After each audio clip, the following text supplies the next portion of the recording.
Chapter 5 Blood Type. I made my way to English in a daze. I didn't even realize when I first walked in that class had already started.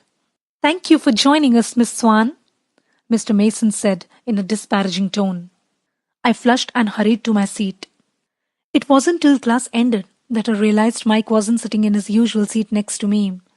I felt a twinge of guilt, but he and Eric both met me at the door as usual, so I figured I wasn't totally unforgiven. Mike seemed to become more himself as he walked, gaining enthusiasm as he talked about the weather report for this weekend. The rain was supposed to take a minor break, and so maybe his beach trip would be possible. I tried to sound eager, to make up for disappointing him yesterday. It was hard. Rain or no rain, it would still only be in the high 40s if we were lucky. The rest of the morning passed in a blur. It was difficult to believe that I hadn't just imagined what Edward had said, and the way his eyes had looked. Maybe it was just a very convincing dream that I had confused with reality. That seemed more probable than that I really appealed to him on any level. So I was impatient and frightened as Jessica and I entered the cafeteria. I wanted to see his face, to see if he had gone back to the cold, indifferent person I had known for the last several weeks, or if, by some miracle, I had really heard what I thought I had heard this morning. Jessica babbled on and on about her dance plans. Lauren and Angela had asked the other boys and they were all going together, completely unaware of my inattention. Disappointment flooded through me as my eyes unerringly focused on his table. The other four were there, but he was absent. Had he gone home? I followed the still babbling Jessica through the line, crushed. I had lost my appetite. I bought nothing but a bottle of lemonade. I just wanted to go sit down and sulk. "Edward Cullen is staring at you again," Jessica said, finally breaking through my abstraction with his name. "I wonder why he is sitting alone today." My head snapped up. I followed her gaze to see Edward, smiling crookedly, staring at me from an empty table across the cafeteria from where he usually sat. Once he had caught my eye, he raised one hand and motioned with his index finger for me to join him. As I stared in disbelief, he winked. "Does he mean you?" Jessica asked with insulting astonishment in her voice. "Maybe he needs help with his biology homework," I muttered for her benefit. I would better go see what he wants." I could feel her staring after me as I walked away. When I reached his table, I stood behind the chair across from him, unsure. "Why don't you sit with me today?" he asked, smiling. I sat down automatically, watching him with caution. He was still smiling. It was hard to believe that someone so beautiful could be real.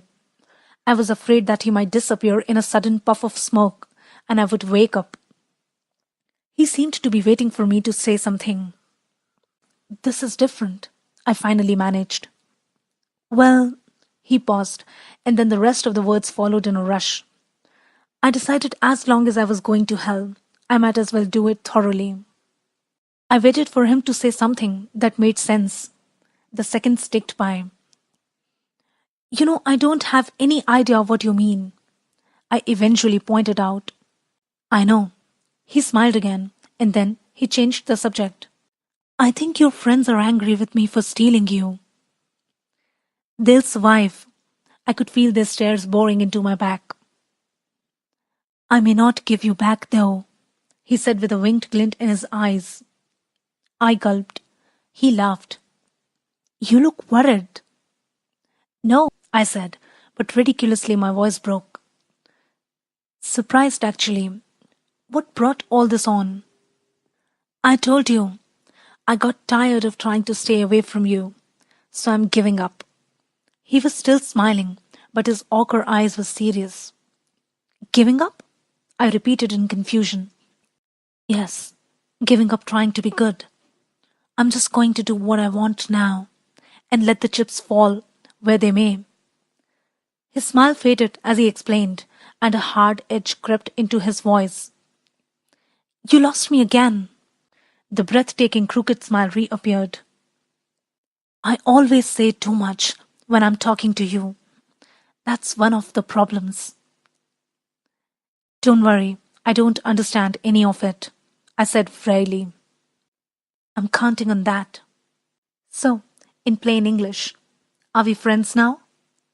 Friends, he mused, dubious. Or not, I muttered. He grinned. Well, we can try, I suppose, but I'm warning you now that I'm not a good friend for you. Behind his smile, the warning was real. You say that a lot, I noted, trying to ignore the sudden trembling in my stomach and keep my voice even. Yes, because you're not listening to me.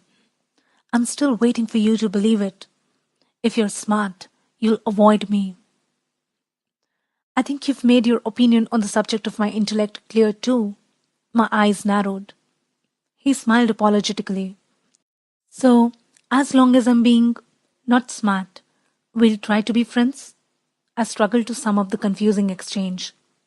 That sounds about right. I looked down at my hands wrapped around the lemonade bottle, not sure what to do now. What are you thinking? He asked curiously. I looked up into his deep cold eyes, became befuddled, and, as usual, blurred out the truth.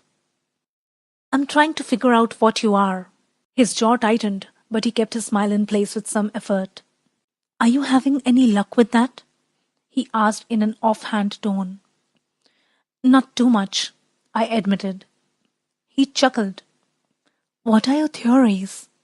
I blushed. I had been vacillating during the last month between Bruce Wayne and Peter Parker. There was no way I was going to own up to that. Won't you tell me? He asked, tilting his head to one side with a shockingly tempting smile. I shook my head. Too embarrassing. That's really frustrating, you know, he complained. No, I disagreed quickly, my eyes narrowing. I can't imagine why that would be frustrating at all. Just because someone refuses to tell you what they are thinking? Even if all the while they are making cryptic little remarks specifically designed to keep you up at night, wondering what they could possibly mean. Now, why would that be frustrating? He grimaced. Or better, I continued, the pent-up annoyance flowing freely now. Say that person also did a wide range of bizarre things, from saving your life under impossible circumstances one day to treating you like a pariah the next, and he never explained any of that either, even after he promised. That, also, would be very non-frustrating. You've got a bit of temper, don't you? I don't like double standards. We stared at each other, unsmiling. He glanced over my shoulder, and then, unexpectedly, he snickered. What? Your boyfriend seems to think I'm being unpleasant to you. He's debating whether or not to come break up our fight. He snickered again. I don't know who you are talking about, I said frostily. But I'm sure you're wrong anyway. I'm not. I told you, most people are easy to read. Except me, of course. Yes, except for you. His mood shifted suddenly. His eyes turned brooding. I wonder why that is. I had to look away from the intensity of his stare. I concentrated on unscrewing the lid of my lemonade. I took a swig, staring at the table without seeing it. Aren't you hungry? He asked, distracted. No, I didn't feel like mentioning that my stomach was already full of butterflies. You? I looked at the empty table in front of him. No, I'm not hungry. I didn't understand his expression. It looked like he was enjoying some private joke. Can you do me a favor? I asked after a second of hesitation. He was suddenly wary. That depends on what you want. It's not much, I assured him. He waited, guarded, but curious. I just wondered if you could warn me beforehand the next time you decide to ignore me for my own good, just so I'm prepared. I looked at the lemonade bottle as I spoke, tracing the circle of the opening with my pinky finger. That sounds fair. He was pressing his lips together to keep from laughing when I looked up. Thanks.